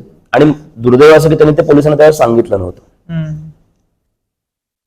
पण कालांतराने जेव्हा सांगितलं, जेव्हा 3 महिन्यांनी त्याला परत बोललं की अरे तुझ्या बायकोचा मोबाईल इकडे सापडला, ड्रायव्हर आहे, असं आहे तसं आहे, तर तो म्हणला हा, त्याला विचार तू या पट्ट्यात आला होतास तळेगाव? तर मी येतो या कंपनीत, तो सामान आणतो, लोडिंग अनलोडिंग वगैरे सगळं. तेव्हा तो म्हणला पोलिसांना की हा माणूस नाही. 2 मुलं होती त्यात जी समोर नेहमी यायची, त्यातल्या एका मुलाबरोबर माझ्या बायकोच्या अनैतिक संबंध मी बघितलं होतं. पण ती मुलं कुठं आहे? तर ती मुलं 3-3.5 महिने गायब आहे. जेव्हा म्हणजे हा इन्सिडेंट झाला ते निघून गेले होते. आणि त्यांनाही वाटलं आपल्यापर्यंत आता कोणी येत नाहीये. त्यांचे ते गावाला गेले, तिकडे ते सेटल, त्यांचे तिथले उद्योग सुरू होते. मग ते जिथे कामाला किंवा काय, मग ते परत ते CCTV त्या सगळ्या गोष्टी करून ते नाव समजलं आणि त्याला UP वरनं पोलिसांनी घेऊन आले. 6 महिन्यानंतर ही घटना अशा पद्धतीने ओपन झाली तळेगाव मेडिसी मध्ये. आपण मर्डर आणि याच्या बाबतच्या भरपूर घटना बोललो, पण मागच्या काही दिवसांमध्ये फ्रॉडच्या घटना लय वाढल्यात, ऑनलाईन फ्रॉडच्या, खास करून वृद्धांना वगैरे टार्गेट केलं जातं. वृद्धांना केलं जातं, पण मी तर असं म्हणेन त्याच्यामध्ये की सुशिक्षितच जास्त टार्गेटेड आहेत. मोस्टली आयटी लोक आयटी सेक्टरमध्येच काम करणारे लोक फसतात. पिंपरी चिंचवडला रोज सायबर फ्रॉडचे 3 ते 4 गुन्हे दाखल होतात. कमीत कमी 200-300 रुपयाची फसवणूक ते 3 कोटी 4 कोटी 5 कोटी वैयक्तिक एक माणूस फसलेल्या घटना पिंपरी चिंचवडच्या. पण दुर्दैव असं की पोलिसांना याचा ट्रेस लागत नाही बऱ्याचदा. याच्यात काय आहे, हे फारच वेगळ्या प्रकारचं फ्रॉड. म्हणजे आज वेगवेगळ्या IPS अधिकाऱ्यांच्या नावाने, वेगवेगळ्या मंत्र्यांच्या नावाने किंवा अजून कोणाच्या नावाने हाऊ अरेस्ट, डिजिटायझेशन यांचे सगळे प्रकार आहेत. पण याच्यामध्ये काय होतं, फसवलेली जी रक्कम असते, म्हणजे तुमच्या मोबाईल मधनं किंवा तुमच्या बँकिंग मधनं किंवा तुम्हाला थेट पैसे भरायला लावणं किंवा तुमचं OTP शेअर करून किंवा याच्यातनं पैसे काढून घेणं, हे पैसे शेवटी हवालापर्यंत जात आहेत आणि तिथून पुढे बिटकॉइन मध्ये जात आहेत. बिटकॉइन पर्चेसिंग किंवा बिटकॉइन मधल्या इन्व्हेस्टमेंट मध्ये हे पैसे वापरले जातात. हे पिंपरी चिंचवड पोलिसांनी आतापर्यंत 2 केसमध्ये ओपन केलं. म्हणजे आणि मेन काय होतं की आपल्याकडे 0 बॅलन्स अकाउंट मध्यंतरी सुरू झाले गेल्या 8-10 वर्षांमध्ये, काही वेगवेगळ्या गव्हर्नमेंटच्या स्कीमसाठी गरिबांना अकाउंटला पैसे जाणार किंवा हे करणार. ह्याच्यातलं झालं असं, आज एक वेगळी टोळी तयार झालेली आहे. ऑल ओव्हर इंडिया आहे हे सगळं. तुमचं अकाउंट काढायचं, तुमचं ATM, तुमचं पासबुक, तुमचा जो मोबाईल नंबर जो दिला बँकिंगसाठी तो, हे सगळं किट अकाउंट उघडल्यानंतर ह्या लोकांकडे द्यायचं. आणि आज बँक अकाउंट उपलब्ध करून देणारी टोळी आहे जी फ्रॉडसाठी वापरली जाते. अकाउंट. आणि हे खूप मोठ्या लेवलला वाढलंय. आणि म्हणजे आपण जे स्कॅन करतो UPI किंवा याच्यात, तर काही पान शॉप दाखवायचे, किराणा दुकान दाखवायचं, भाजीवाला दाखवायचा, असे छोटे छोटे, आणि त्याच्या अकाउंटवर ते सगळं बनवून घ्यायचे आणि ते अकाउंट नंतर ह्या सगळ्यासाठी वापरले जायचे. त्यामुळे तपासामध्ये होतं असं की पोलीस तिथपर्यंत जरी पोहोचले तर ते पैसे रिटर्न येण्याची जी हे आहे ती फार वेगळी आणि लेंदी प्रोसेस. म्हणजे 24 तासाच्या आत जर या गोष्टी सापडल्या तर ते किमान अकाउंट फ्रीज होतं, ते पैसे ट्रान्झॅक्शन किंवा त्याच्यातनं बऱ्यापैकी ते होतं. पण आपण फसलो गेलो आहोत हे समजून घ्यायला, हे मान्य करायला आणि पोलिसांकडे जायला हा जो कालावधी जातोय, आणि मेन म्हणजे ती मानसिकता अजूनही होत नाहीये. म्हणजे एक चिखलीमधली घटना आहे एका महिलेची, ती घर सोडून निघून गेली होती का तर सायबरच्या ह्याच्यात ती अडकली, फसली म्हणून, आणि नंतर पोलिसांनी आणलं तिला. झालं असं की तिला पहिल्यांदा काहीतरी मार्केटिंग स्ट्रॅटेजी वापरून एवढे पैसे गुंतवा सांगितलं. तुमच्याकडनंच घेतलेल्या 20 लाखामधनं तुम्हाला 1-1 लाख परतावा दिला असं दाखवणं 3 वेळा. 20 लाख गुंतवलं 3 लाख रुपये मिळतात, पण हे समजत नाही आपलेच 20 लाखातले 3 लाख रिटर्न आलेत, मग तुम्ही अजून पैसे द्या. मग तिने नातेवाईकांकडनं पैसे घ्या, सगळ्यांकडनं असं करून ते गुंतवले. आणि नंतर लक्षात आलं की आपण तर फसलोय, आता करायचं काय. तिने घर सोडलं आणि निघून गेली. पोलीस चिखली पोलीस स्टेशनला आले तक्रार द्यायला. बायको गायब झाली. गायब झाली म्हणजे कुठं काय परत शोधतं ते. नंतर तपास असा आला की ते सायबरच्या या सगळ्यामध्ये झालं. पण ती जी निघून गेली फ्रस्ट्रेशन मध्ये, ती निघून जाण्याऐवजी ती त्याच वेळेस जर लगेच पोलिसांकडे आली असते, तिचे जे 17-20 गेले होते, पण त्यात नातेवाईकांकडनं जे आणलेले पैसे होते ते 24 तासाचा कालावधी होता, तोच जर ती पोलिसांकडे आली असती त्याच वेळेस ते अकाउंट फ्रीज झालं असतं, सेम अमाऊंट तिला रिटर्न मिळू शकली असते. अशी कुठली केस आठवते का तुम्हाला की म्हणजे मोठी झाली केस, भरपूर तपास वगैरे झाला आणि ऍट द एंड पॉइंट कळलं की याच्यामध्ये पोलीसच आहेत किंवा एखाद्या पोलिसांनीच मिळून क्राईम केलेला आहे? एक घटना झाली, खूप त्याचा गोंधळ झाला, वाद झाला, पण नंतर ती आता थोडी कॉन्ट्रोवर्शियल लेवलला गेली. निगडीमध्ये नाकाबंदी होती आणि तो एक PSI होता, काहीतरी ड्रग्स पकडलं वगैरे असं, ते म्हणजे नाकाबंदीमध्ये ते पोतं पडलं होतं, 2-2.5 कोटीचं ते ड्रग्स वगैरे होतं. त्याने ते उचलून पोलीस स्टेशनला नेलं. नंतर त्याने ते गायब केलं, ते विकायचा प्रयत्न केला. त्याच्या बऱ्याच घटना आल्या. तपासात पोलिसांना नंतर लक्षात ड्रग्ज आहे वगैरे सगळं. पोलीस जेव्हा डीप तपासात गेले तर त्याच्यामध्ये पोलीस म्हणजे हा प्रकारचा तपास केला सांगली पोलिसांनी आणि एक ड्रग्ज थोडं सापडलंय. मग त्याच्या डीप तपासात गेलं तर खूप मोठ्या प्रमाणात आमच्याकडे आहे. किती आहे तर पोतं भरून आहे. पोतं भरून MD ड्रग्ज कसं, म्हणून जेव्हा डीपली तपासाला गेले, जेव्हा कुठं आहे, कोण याचा मुळापर्यंतचा. तिथं गेल्यानंतर त्या गाडीमध्ये पोलीस कॅब सापडली सांगवी पोलिसांना. ते कुठलं आहे, कोण आहे, ते घर कुठं आहे, कुठं ठेवलंय म्हणून जेव्हा ते दाखवायला गेलं ते घर निघालं PSIचं, जो निगडीला पोस्टिंग होता. बराच गोंधळ झाला त्याच्यावरनं, नाचक्की पण झाली, त्याला सस्पेंड केलं, केस चालू आहे सगळे. पण त्याच्या केमिकल अनालिसिस रिपोर्टमध्ये ते ड्रग्ज आहे का नाही आता हे या शंकेला येऊन थांबलंय सध्या तिथे. त्यामुळे मग मी त्याचं नाव नाही हे केलं. पण अशा घटना आहेत. त्याच्यानंतर सायबर मध्ये आता PCMC तरी असे काही प्रकार नाही, म्हणजे पिंपरी चिंचवडमध्ये असे कुठला पोलीस इन्व्हॉल्व याच्यात आहे असं नाही किंवा काय. पण बाकी याच्यात सापडलेत किंवा असे छोट्या मोठ्या घटना खूप काही आहेत, म्हणजे खूप काही सांगण्यासारखं बोलण्यासारखं सगळ्या गोष्टी आहेत. तुमच्या करिअरमध्ये अशी कुठली एक स्टोरी आहे जी तुम्ही म्हणजे आतापर्यंत तुम्ही आठवता की बेस्ट स्टोरी कव्हर केली तुम्ही क्राईम मधली? मागच्या दिवाळीत मी जस्ट घरच्यांबरोबर होतो, एकदम मला 1 मिनिट थांब, इथे एक मर्डर झाला होता. घरच्या म्हणल्या एक तर तू ऑफिस डोक्यात घेऊन येणार असेल तर आम्ही घरी थांबतो, नाही तर मग आपण शॉपिंग करू. मग इथपर्यंत ते आहे. अशा घटना खूप आहे सांगणार पण ही जी घटना आहे तर मी सगळं नाही सांगणार त्यात, ते एवढं सांगेन कारण मी त्याच्यावर पुस्तक लिहितोय. NCCT state cadet, MBA HR, MBA finance, modelling, कलकत्त्याची मूळची ती कलकत्त्याची लोकल लँग्वेजची मास्टर डिग्री, अशा 5-7 डिग्री. मॉडेलिंगमध्ये वेल नोन म्हणजे होर्डिंग्स जे आपल्याकडे आपण बघतो ज्वेलर्सचे, तसे तिचे होर्डिंग्स लागायचे.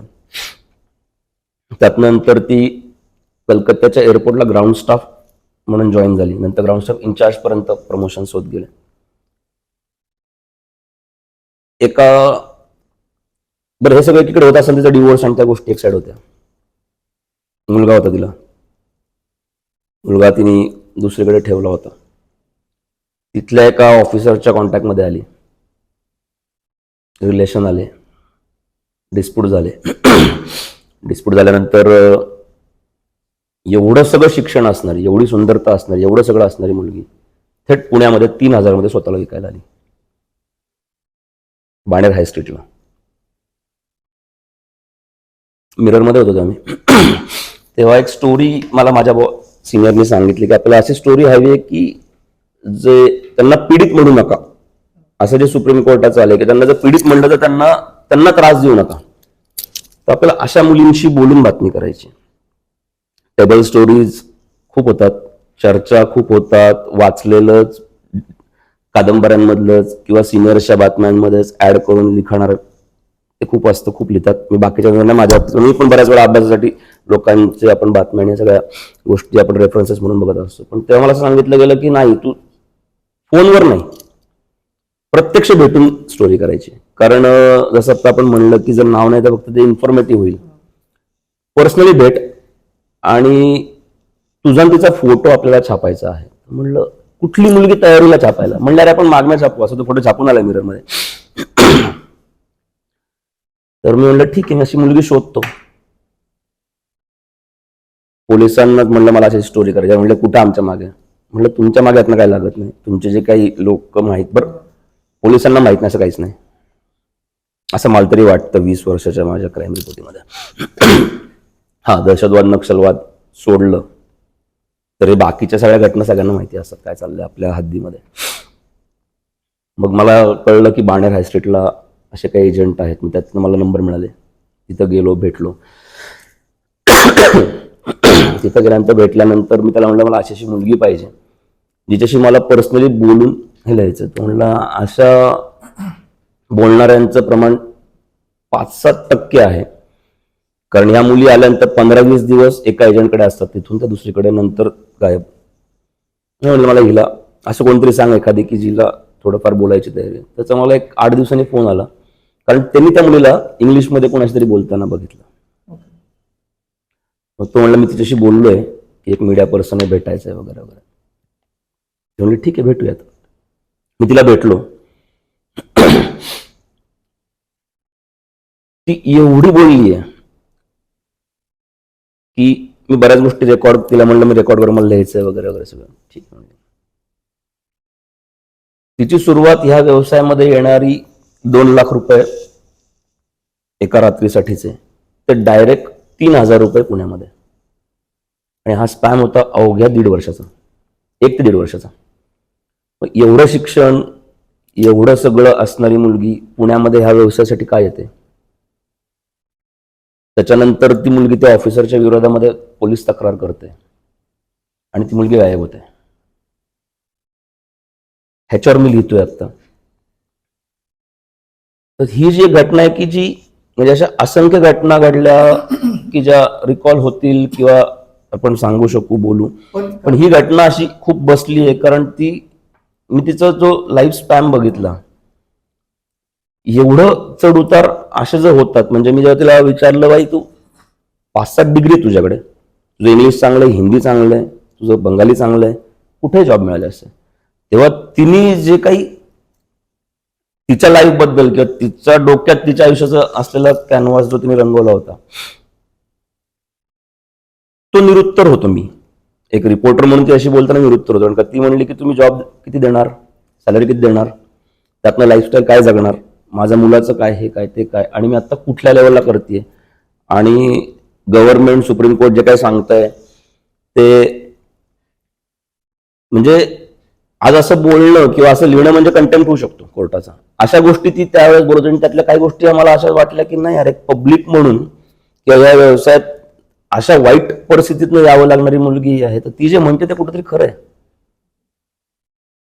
घटना घडल्यानंतर दाखल होणं पोलीस स्टेशनमध्ये, त्याचा तपास होणं, तपासानंतर कोर्टामध्ये जाणं, कोर्टामध्ये अनेक वर्ष प्रकरण चालणं, ह्याच्यामध्ये जे कोणी अडकलेले आहेत, मध्यंतरी आपलं शिवाजीनगर कोर्टाने एकाने आत्महत्या केली, हे सगळ्या गोष्टी जर ती ज्या पद्धतीने सांगितलं, बघितलं, तर ते मला कुठेतरी असं एक फील झालं की नाही यार, हे कुठेतरी आलं पाहिजे पुढे. आणि त्याच्यानंतर मी जेव्हा परत तिला कनेक्ट करायचा प्रयत्न होता, ती गायब झाली. आणि गायब म्हणजे एवढी की ती आता कलकत्त्यात पण नाहीये, ती पुण्यातही नाहीये. ह्या बिझनेस रिलेटेड जेवढे एजंट्स आहेत त्यांच्याकडे ती कुठंच नाहीये. मग ती गेली कुठं, काय, आणि तिच्या लाईफ बद्दल काय घडलंय मी कुठेतरी समोर आणतोय. कारण काय होतं, त्या स्तरावरून डायरेक्ट या स्तरावरती यायला 2 लाख 3,000 डायरेक्ट, आणि ते पण अशा व्यवसाय थोडासा वेगळ्या पद्धतीला, वेगळ्या ह्याने जाणारा आहे. म्हणजे हाय प्रोफाईल म्हणून आपण बातम्या वाचतो, हाय प्रोफाईल काहीच नसतं.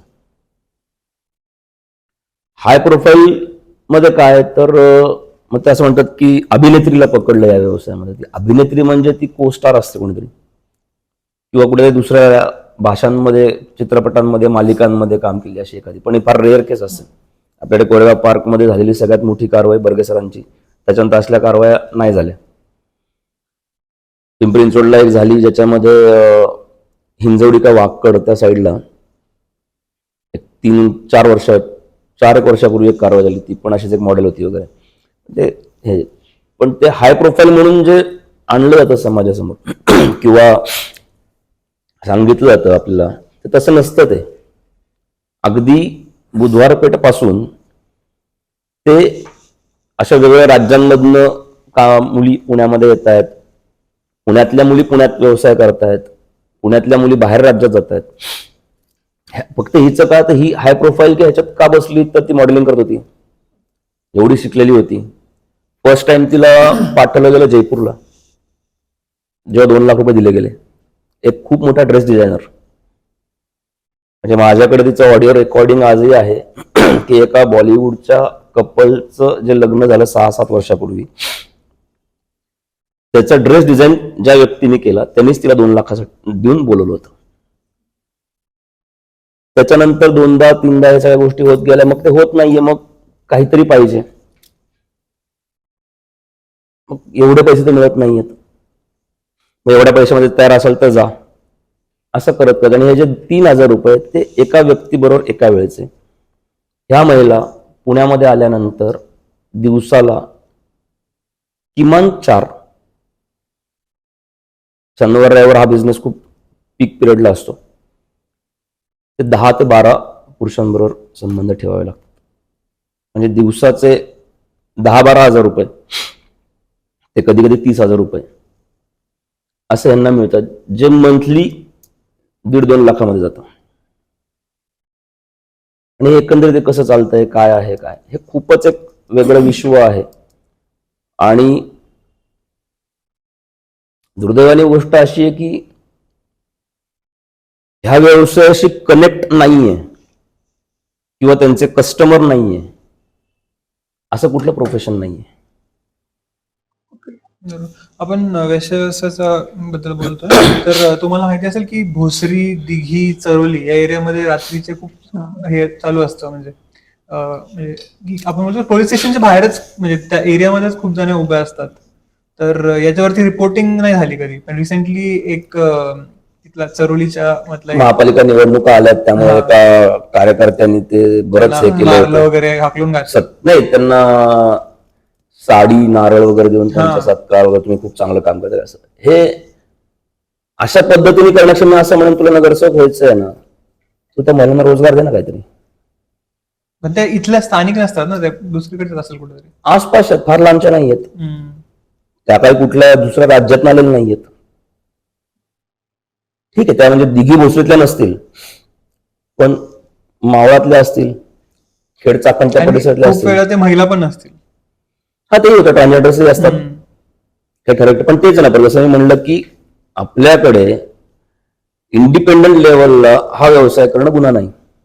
त्यामुळे पोलिसांनाही कारवाई करताना मग ते एक कलम आहे,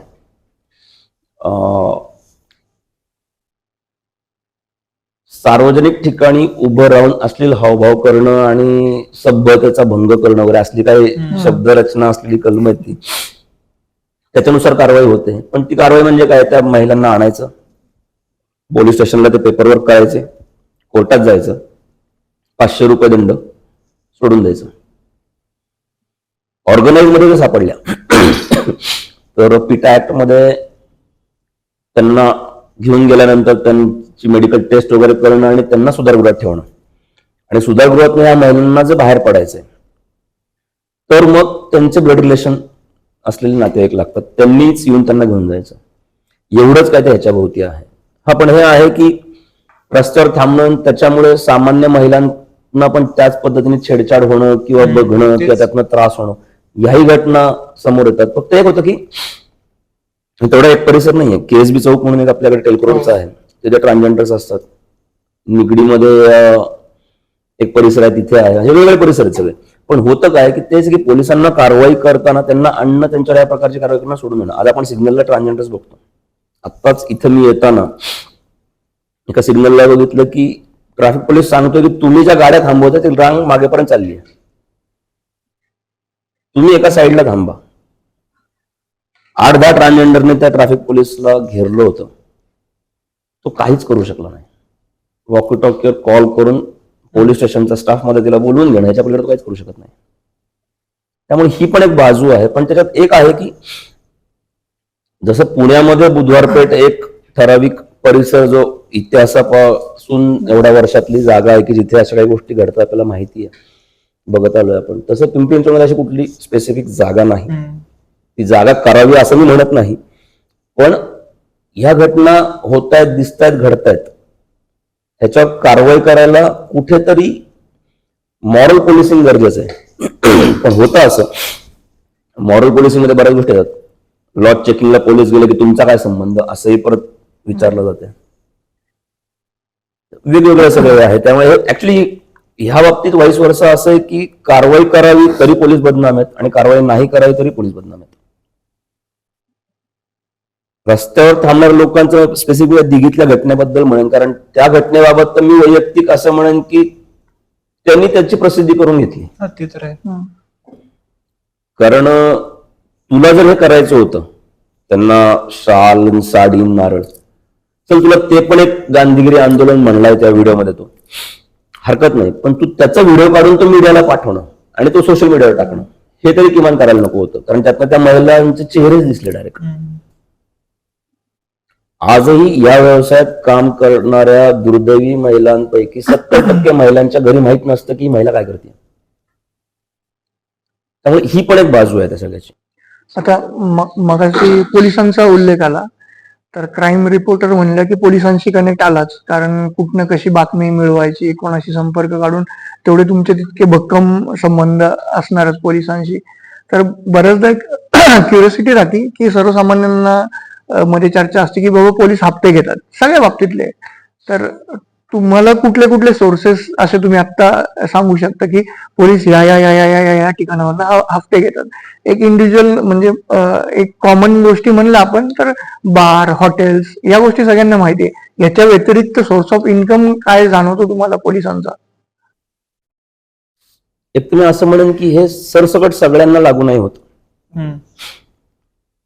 म्हणजे एखाद्या पोलीस स्टेशनला 100 जणांचा जर स्टाफ असेल तर 100 जणांच्या स्टाफमध्ये ह्या चौकटीत बसणारे 8 ते 9 लोकच असतात.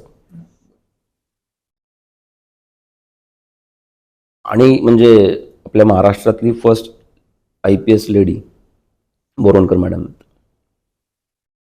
त्यांच्या पुस्तकात किंवा त्यांच्या अनेक पॉडकास्ट आहेत किंवा त्यांच्या अनेक गोष्टी आपण बघितल्या तर त्या म्हणतात ना की असं कोणीच ना मला तरी सापडला नाही एवढ्याच्या सर्व्हिसमध्ये. मॅडमचे स्टेटमेंट आहेत तसे. पण specific Pune police, Pimpri Chinchwad police, Mumbai, Thane, Nashik, Nagpur असं कोणाला तरी ब्लेम एक करणं. ओव्हरऑल आपण इन जनरल पण एक दुर्दैव असं आहे की यातली सम अमाऊंट ही वरपर्यंत जाते. हम्म. अगदी काही फंड आहेत त्या फंड मध्ये सुद्धा यातले काही फंड ऍड होतात. Okay. Like secret fund, secret ऑपरेशनसाठी वापरला जातो. त्यातले काही पैसे जातात शासनाकडनं, जातातच बजेटमध्ये असतात ते, पण यातनं त्याच्यामध्ये ऍडिशन होतं. पण हॉटेल, बार किंवा ही एवढीच ठिकाणं नाही आहेत. म्हणजे काही काही असे प्रकार आहेत जे आपल्याला लक्षात पण येत नाहीत सामान्य व्यक्तीला. अगदीच सांगायचं म्हणलं तर हे जे ओव्हरलोड गाड्या चालतात तो एक सोर्स ऑफ इन्कम आहे. RMC प्लांट एक सोर्स ऑफ इन्कम आहे. बिल्डर लॉबी आज एक खूप मोठा सोर्स ऑफ इन्कम आहे. एक प्रकारचं सिक्युरिटी मनी म्हणेन मी त्याला. महाराष्ट्रामध्ये गुटखा बंदी आहे पण महाराष्ट्रातनं गुटखा ट्रायव्हल होतो, तो प्रकार आहे. फर्नेस ऑइल आता ऑलमोस्ट सापडत नाही तसं कुठे, म्हणजे एवढ्या दिवसांमध्ये तर चर्चेत नाही आलं कधी पुण्या पिंपरीत फर्नेस ऑइल मॅन्युफॅक्चरिंग. अक्षरशः जुनी घटना आहे पिंपरी चिंचवडचीच, विश्रांतवाडीची आहे. पोलिसांनी कारवाई केली होती. देशासाठी खूप महत्वाची असणाऱ्या एका संस्थेमध्ये फर्नेस ऑइल जायचं. फर्नेस ऑइल जे आहे की जे युज्ड ऑइल आहे ते मशिनरी साफ करायला किंवा अजून बऱ्याच कामांसाठी वापरलं जायचं. ते एक स्फटिक येतं एक प्रकारचं. तर हे जे टँकर्स असतात पेट्रोल असेल किंवा ह्याचे, तर ह्याचे जे सायलेन्सर ते पुढं असतो, त्यातनं स्पार्क होऊ नये, पेटू नये वगैरे म्हणून 2 ट्रक टँकर थांबवतात. अर्ध पेक्षा कमी ऑइल म्हणजे 30% ऑइल, 70% पाणी. ऑइल आणि पाणी कधी मिक्स होत नाही आपल्याला पहिल्यापासून माहिती आहे. त्यात ते स्फटिक एक प्रकारचे व्हाईट कलरचे केमिकल्स त्यात ऍड करतात. दुसरा जो टँकर आहे त्याला तो पाईप त्या ह्याला जोडतात सायलेन्सरला, आणि त्याचा जो धूर आहे तो त्याच्यात मिक्स होतो आणि ते मिक्सिंग होऊन ते थिकनेस ऑइल सारखं तयार होतं आणि ते सप्लाय होतं. 12-13 वर्षापूर्वीची घटना आहे. तेव्हा ही कारवाई झाली होती. आणि दुर्दैव असं की एवढ्या मोठ्या ऑर्गनायझेशन गव्हर्नमेंटच्या जिथे हे टँकर दर आठवड्याला आत जायचे आणि गव्हर्नमेंट टेंडरद्वारे ते पैसे देत होतं, पण हे बनतंय आणि हे आत जातंय आणि त्याची क्वालिटी आतमधल्या माणसाला माहित नाही असं होणार नाही. ज्या ठिकाणी ही कारवाई झाली तिथल्या पोलिसांना माहित नव्हतं असं नाही. त्यामुळे असे जे सोर्स ऑफ इन्कम होते की जे पब्लिक पर्यंत येत नाहीत, पब्लिकला समजत नाहीत, असे प्रकार आहेत. ओके. आणि इतर अजून काही सोर्सेस आहेत की जे फारच वेगळ्या प्रकारचे आहेत. म्हणजे मॅन्युफॅक्चरिंग मधले काही घटना आहेत पूर्वीच्या की ज्याच्यामध्ये लक्षात आलंय की हे का आतापर्यंत कारवाई नाही झाली. सायबरचं आपण जे बोललो तर हे जे फेक कॉल सेंटर एक प्रकार आहे त्यातलाच. तर आपल्याकडे काही राज्य आहेत की ज्या राज्यांमध्ये ते कॉल सेंटर एखाद्या IT पार्क सारखं वसवलेलं असतं. जेव्हा जेव्हा महाराष्ट्र पोलीस त्या राज्यांमध्ये कारवाईसाठी गेले तेव्हा तिथल्या पोलिसांनी सगळ्यात पहिले त्या लोकांना कळवलेलं आहे. म्हणजे बाहेरनं टीम आली आहे तपासासाठी. हा सुद्धा तिथल्या पोलिसांसाठी एक सोर्स ऑफ इन्कम आहे. असं पण होतं की मीडिया सेन्सेशनलाइज करते खूप कुठल्या क्राईमला. जसं सुशांत सिंग राजपूत झालं, खूप सेन्सेशनलाइज झालं. नंतर एंडला तर सीबीआयने रिया चक्रवर्तीला क्लीन चिटच दिला, पण खूप सेन्सेशनल झालं आणि जवळपास आता 5 वर्ष झाले चाललंय ते. तर असं पुणे पीसीएम झाले कुठली क्राईम जे सेन्सेशनलाइज झाली आहे खूपच? 2-3 घटना आहेत ज्या तशा सेन्सेशनल झाल्या पण ज्या मीडियाने नाही केल्या. आपण एक घटना होती किडनॅपिंगची, बहाणेर बावधन परिसरात डुगू नावाचा मुलगा होता. आता रिसेंटली झालेली घटना 3-1 वर्ष झाली. म्हणजे किडनॅपिंगच्या घटनांमध्ये एक पिंपरी चिंचवड आयुक्तालयातलं एक असं एक किडनॅपिंग आहे ओम खरात नावाच्या लहान मुलाचं. 5 दिवस मीडियाने सिंगल ओळ दिली नव्हती, 4 दिवस. आणि 4 दिवस पोलिसांनी एका बिल्डिंगला पूर्ण स्वतःचं ऑफिस बनवलं होतं. एक धार्मिक स्थळाची अख्खी इमारत त्या धर्माच्या लोकांनी पोलिसांना देऊ केली. कारण का पोलीस स्टेशनमध्ये बसून किंवा चौकीत बसून एखादा तपास चालू आहे किडनॅपिंगचा म्हणल्यावर पोलिसांवरती पण लक्ष असणार हे समजून पोलिसांनी पूर्णपणे ती वेगळी बिल्डिंग घेतली. त्या बिल्डिंगमधनं तपास चालू होता. 4 दिवस एकही पोलीस कर्मचारी अधिकारी घरी गेला नव्हता. रश्मी शुक्ला मॅडम फक्त डीजे त्यावेळेस पुणे सीपी होत्या, त्या रोज पिंपरी चिंचवडला येऊन बघायचा तपास काय चाललाय. 4 दिवस मीडियाने त्याच्यावरती काहीच बघितलं नाही, बोललं नाही. का आता त्या मुलाचा जीव खरंच धोक्यात होता. पोलिसांनी वेषांतर करून 4 दिवसानंतर त्या मुलाला सोडवलं. ती एक घटना आहे.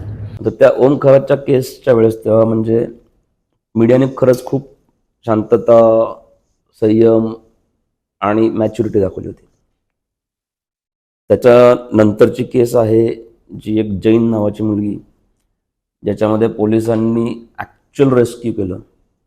त्यावेळेस मीडिया ते सगळं होईपर्यंत शांत होता. पण डुग्गूच्या घटनेमध्ये असं झालं की ती फॅमिली पण पॅनिक, मीडिया त्याच्यापेक्षा डबल पॅनिक.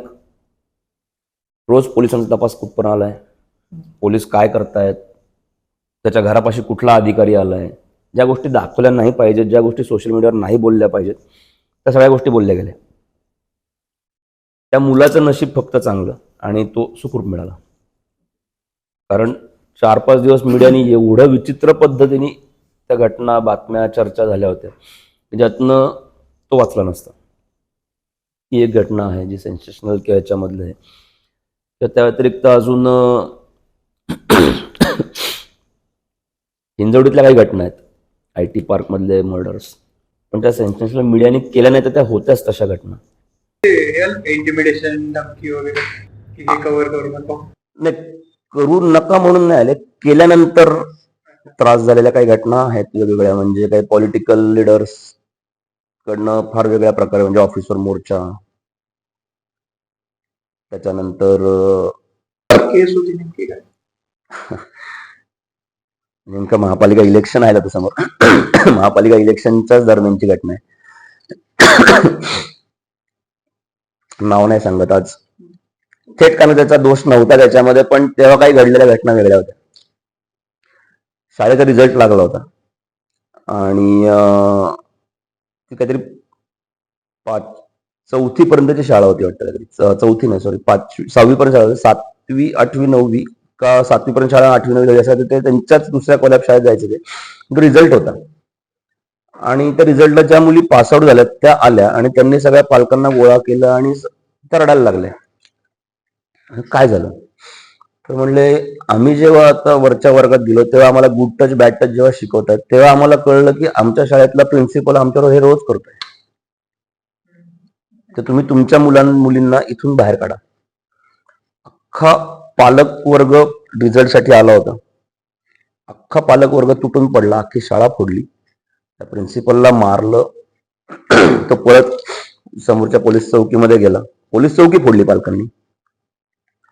अक्षरशः तो इनरवेअर वरती तिथून पळत सुटला आणि तिथून जवळ 1 किलोमीटरभर अंतरावरती एका नेत्याचं घर होतं, नगरसेवकाचं तत्कालीन. त्याच्या घरात गेला आणि त्यांनी बाहेर दार लावून घेतला बंगल्याचं. पब्लिकनी त्या घरावर दगडफेक सुरू केली. पब्लिकनी घरावर दगडफेक सुरू केल्यानंतर बराच किवास झाला. तोपर्यंत पोलीस फोर्स एक्स्ट्रा आला, त्यांना शांत केलं. त्या शिक्षका प्रिन्सिपल जो त्या शाळेचा होता त्याला अरेस्ट झाली, पुढची प्रोसेस सगळं. बातमी करत असताना मी ती घटना घडलेली सगळं झालं, मी ऑफिसला आलो, माझ्या सिनियरला सांगितलं असं असं झालेलं आहे. सिनियर म्हणजे तू बातमी करून झाली की माझ्याकडे पाठव. ठीक आहे, बातमी फाईल केली, सबमिट केली, त्यांना दिली. मी माझ्या बातमीत जेव्हा मी टाईप केलं होतं तेव्हा मी असं कुठंच म्हणलं नव्हतं की स्थानिक नगरसेवकांनी या घटनेतल्या आरोपीला आसरा दिला. पण जेव्हा दुसऱ्या दिवशी पेपरला छापून आली मीच दिलेली बातमी, तेव्हा त्याचं हे असं होतं की स्थानिक नगरसेवकांनी आसरा दिला. त्याच्यानंतर त्या नगरसेवकाचे फॉलोअर्स, त्याचा भाऊ आणि ते सगळे ऑफिसवर चालून आले. त्यानंतर शांत झालं वेगळ्या लेवलला. त्यानंतर लक्षात आलं मला की मी लिहिलेली बातमी आणि छापून आलेली बातमीमध्ये चेंज होण्यामागचे काही इतर पॉलिटिकल रिझन्स होते, पण ते झालं तेव्हा. त्यानंतर एक माथाडी नेता होता, पालखी असते आपली वारी, देहू गावात मी निघते, निगडीला थांबते. निगडीला आल्यानंतर अनेक वर्षांची परंपरा आहे की ग्रामीण पोलीस प्रमुख जे आहेत ते पुणे शहर प्रमुख त्यावेळेस, कारण पुणे पिंपरी एकत्र होतं, ती पालखी त्यांच्याकडे सुपूर्द करतात आणि ती पोलिसांना तो मान आहे. तिथून पुढे तर पालखीचा रथ मग पोलिसांकडनं शहराचं प्रथम नागरिक म्हणून महापौरांना दिलं जातं आणि मग महापौर बसून तो कासरा घेऊन काही अंतर पुढे येणं, ती एक धार्मिक परंपरा अनेक वर्षांची चाललेली आहे. प्रचंड गर्दी असते वारकऱ्यांची, भरपूर बंदोबस्त असतो आणि तो कासरा हातात घेऊन फोटो काढणं हे पण एक खूप मोठं कारण का तिथपर्यंत तुम्ही सामान्य माणूस जाऊ शकत नाही. मग तिथे असतात ते नेते किंवा एखादा कोणी असं, तर तिथे त्यावेळेस त्याच्यावरती मकोका दाखल होता, जो त्याच्यानंतर निर्दोष पण निघाला होता आणि नंतर तो माथाडी नेता बनला होता, कामगार नेता. तो तिथे वरती चढला, ते कासरा धरला आणि तत्कालीन जे डीसीपी होते त्यांनी ते बघितलं. त्याला त्यांनी असं बकोटे धरून खाली ओढलं, अख्ख्या गर्दीतून त्याला ओढत ओढत त्यांनी बाजूला कृष्ण मंदिर आहे अजून तिथे, त्या कृष्ण मंदिरात नेलं आणि त्याला खाली पाडून तुडव मारलं. आणि फक्त एवढंच की एवढ्या वर्षांची परंपरा, शेकडो वर्षांची, वारकऱ्यांसाठी एवढं महत्वाचं पवित्र ठिकाण आणि तुझ्यासारखा एक नालायक गुन्हेगार तू तिथं हात वर चढला कसा, हातच का लावला. एवढाच तो राग त्या अधिकाऱ्याच्या, प्रचंड मारलं त्यांनी. मला कुठून तरी ते समजलं. मी गेलो परत कन्फर्म करायला, म्हटलं सर असं असं झालं, तुम्ही त्याला मारलं का? जाऊ दे रे सोड. जरा बहुतेक भावनिक झालो की वारी आहे आणि ते नव्हतं करायला पाहिजे वगैरे. पुरावा तर पाहिजे काहीतरी. बातमी तर खूप मोठी आहे, कारण तो शहरातला त्यावेळेसचा खूप मोठा कामगार नेता बनायला चालला होता माथाडीचा. हे सगळं घडत असताना एका पोलीस कर्मचाऱ्यांनी मोबाईलमध्ये शूटिंग केलं होतं. मी त्याला म्हटलं मला शूटिंग दाखव, मला देऊ नको. त्याने मला ते दाखवलं. मी ऑफिसला आलो आणि ऑफिसला आल्यानंतर सांगितलं सिनियरला असा असा प्रकार घडलाय. खूप चांगली बातमी, व्यवस्थित लिही. ठीक आहे. फक्त मागचा अनुभव होता मला, मी दिलेली बातमी चेंज झाली, त्यामुळे मी जी बातमी लिहिली ती मी मोबाईलमध्ये फोटो काढून घेतली, मी काय लिहिली आणि त्यांना ती देऊन टाकली. ते झाल्यानंतर दुसऱ्या दिवशी मोक्यातील कुख्यात गुन्हेगार ह्याला पोलिसांनी तुडवला. 3 एडिशन होत्या पुणे जिल्ह्यातल्या, 3 एडिशनला फ्रंट पेजला ती बातमी. सकाळी उठलं, बघितलं वगैरे. आवरत असताना मला फोन आला त्याच माथाडी कामगार नेत्याचा. मला म्हणले अरे मला तुडवलं, मला खाली पाडून मारलं आणि मी कुख्यात मोक्यातला गुन्हेगार आहे, हे मॅच होत नाहीये. म्हणलं बघा, तुम्हाला पोलिसांनी खाली पाडून मारताना, लाथाने मारताना मी व्हिडिओ स्वतः माझ्या डोळ्याने बघितलाय. म्हणलं बघितलायस? म्हणले व्हेरी गुड, ठीक आहे, हरकत नाही. पण मी कुख्यात आणि मोक्यातला आरोपी कसा? माझा मोका तर हायकोर्टाने तोडलाय, म्हणजे मी निर्दोष आहे म्हणले मोक्यामध्ये. आणि आता हे सगळं तू केलंय, तर एवढे सगळे जे काही माथाडी कामगार आहेत ते सगळेजण वाईट लागलेत, तर सगळेजण ऑफिसला येत आहेत, तेवढं सांभाळून घे. म्हणलं एक काम करा ना, माझं काम आहे बातमी द्यायचं, सिनियरशी बोला माझ्या, अरे त्यांनीच नंबर दिलाय, रोहितनी बातमी दिली, तुम्ही तुमचं बघून घ्या. हा 2 मिनिटं लक्षात आलं नाही, म्हणलं हा काय प्रकार आहे. म्हणलं ठीक आहे. मी म्हणलं आता करायचं तर काय, आता आपल्याला फेस तर करायचं. मी ऑफिसमधल्या इतर सिनियर्सशी बोललो. तो नेता साताऱ्यातल्या एका खूप मोठ्या नेत्याच्या वरद असताना सगळे कामं करायचा. त्यांना फोन केला, ते म्हणजे तो माझं काय ऐकत नाही. मग पिंपरी चिंचवड मधला दुसरा एक खूपच एक वेगळा नेता आहे की बरेच जण त्यांच्या आजही दिवसाची सुरुवात त्यांच्या घरी जाऊन पाया पडून करणारे आहेत. त्यांच्याकडे गेलो, म्हणलं असं असं झालंय, असं असं आहे. बरं, हे सगळं घडायच्या आधी मी पहिले पोलिसांना फोन केला, असा प्रकार आहे, त्यांनी मला असं थ्रेटिंग केलेलं आहे, तर तेवढ्या गोष्टी बघा. पोलीस फोर्स लगेच ऑफिसला आल्यावर तिथं ते सगळं तिथं थांबलं होतं. ते आले, पोलीस बघितले, ते तिथून निघून गेले. त्याच्यानंतर लिगल नोटीस, डिफॅमेशन आणि हे ते कुठेतरी सेटल करणं गरजेचं होतं. कारण जर मी बातमी दिली, माझा नंबर दिला जातो, तेव्हा माझ्या लेवलला मला त्या गोष्टी सेटल करायच्या होत्या. म्हटलं तर करायचं काय. आता एका नेत्याकडे गेलो, म्हटलं असंच झालेलं आहे, असं वगैरे आहे सगळं. ते म्हणलं ठीक आहे, त्याला बोलवतो समोरासमोर, बघू आपण काय होतं. त्याला बोललो तर म्हणले मला 2च गोष्टी हव्यात.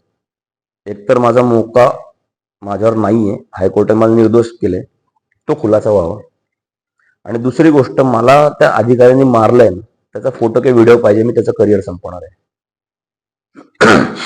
मी म्हणलं खुलासाचा जो विषय आहे तो मी ऑफिसशी बोलतो करून घेतो, तर दुसरा फोटो व्हिडिओ मी आणून देणार नाही. मग नाही होणार, मग आपण कोर्टात बघू जे काय असेल. म्हटलं ठीक आहे. दुर्दैव असं, या घटनेनंतर 1.5 महिन्यात त्याच्या बायकोने आत्महत्या केली. आत्महत्येला तिने जी सुसाईड नोट लिहिली, त्यात तिने म्हणलं होतं की तू म्हणला होतास मला सगळं गुन्हेगारी कृत्य सोडले, तरी तुला तुडवलं अशी बातमी सकाळमध्ये आली, असा उल्लेख त्या सुसाईड नोटमध्ये होता. मला फोन आला पोलिसांचा, असंच झाले, थोडासा नीट राहा. म्हटलं नीट राहू म्हणजे काय करू. म्हणजे तुला एक गार्ड देतो, पोलीस गार्ड. म्हटलं मी पल्सरवर फिरतोय, त्याला कुठं माझ्या गाडीवर घेऊन फिरू म्हटलं पोलिसांना. 1-2 दिवस तरी राहू देतो, कारण तो जरा खूप जास्त व्हायबल झालाय आणि खूप जास्त तो चिडलेला आहे वगैरे. 2-3 दिवस पोलीस माझ्या घरी येऊन थांबायचे. मी ऑफिसला जाताना माझ्या गाडीवर बसायचा तो, मी आणि आपलं ऑफिस. 2 दिवस झाले, म्हणजे मला काय पटते ना त्या गोष्टी. 2013-14 ची गोष्ट आहे. ते झालं. त्याच्यानंतर मी त्या नेत्याला सांगितलं, म्हणलं त्याला सांगा तुझ्या पद्धतीने करतोय, थोडा वेगळ्या लेवलला चाललंय, मी पण ज्या ऑर्गनायझेशन मध्ये काम करतोय त्यांनी जर खूप खरंच मनावर घेतलं तर त्याला त्रास होईल. ते कुठेतरी थांबलं थोडंसं. आणि 3 महिन्यांनी त्याच माथाडी कामगाराचा चिखलीमध्ये मर्डर झाला. अशा अनेक घटना आहेत की ज्याच्यामध्ये थ्रेटिंग हे ते असे बरेच प्रकार घडतात. पण मेनली असं आहे, क्राईम रिपोर्टिंग करत असताना रोज नवीन 10 दुश्मन तयार होतात. 10 पैकी 2-3 तर मीडियातलेच असतात. ही बातमी ह्यालाच कशी मिळाली, ही बातमी ह्यानीच का दिली, हा या बातमीतनं ह्याला ग्लोरिफाय करतोय, हा या बातमीतनं ह्याला वाचवतोय, हा या बातमीतनं ह्याला मदत करतोय, असे सांगणारेच मित्र असतात. म्हणजे सवय झाली आता 20 वर्षात, हरकत नाही. आणि ज्याच्याबद्दल लिहिलीये त्याला जेवढं वाटत नसतं, तर त्याचे जे इतर दुश्मनी असतात ना, ते ती बातमी एवढी आता सोशल मीडियामध्ये व्हायरल करतात. तुला माहिती घ्यायच्याबद्दल काय आलंय, त्यातनं येणारे रिॲक्शन्स, असे प्रकार होतात. पण आता त्या सगळ्या गोष्टींची सवय झाली आणि नवीन नवीन बातमीच्या खूप जास्त प्रेमात पडायचो, घटनेच्या प्रेमात पडायचो. आता तसं होत नाही. आता ते समजायला लागलेल्या गोष्टी आहेत की काय होतं काय नाही. त्यामध्ये बऱ्यापैकी सेटल्ड माइंडसेट झालेला आहे आपला, की बाबा काय करायचं आणि का करायचं हे जर कळलं, जसं बातमीत आपले 5W1 याचे, तसे जे आपण स्वतःला विचारलं तरी वाचून जात. आपले गोष्टी असे चालत राहतील. Stop here. Thank you so much तुमच्या पॉडकास्ट मध्ये आल्याबद्दल. थँक्यू. तुमच्या क्राईम जर्नलिझमच्या पुढच्या करिअरसाठी ऑल द बेस्ट. थँक्यू.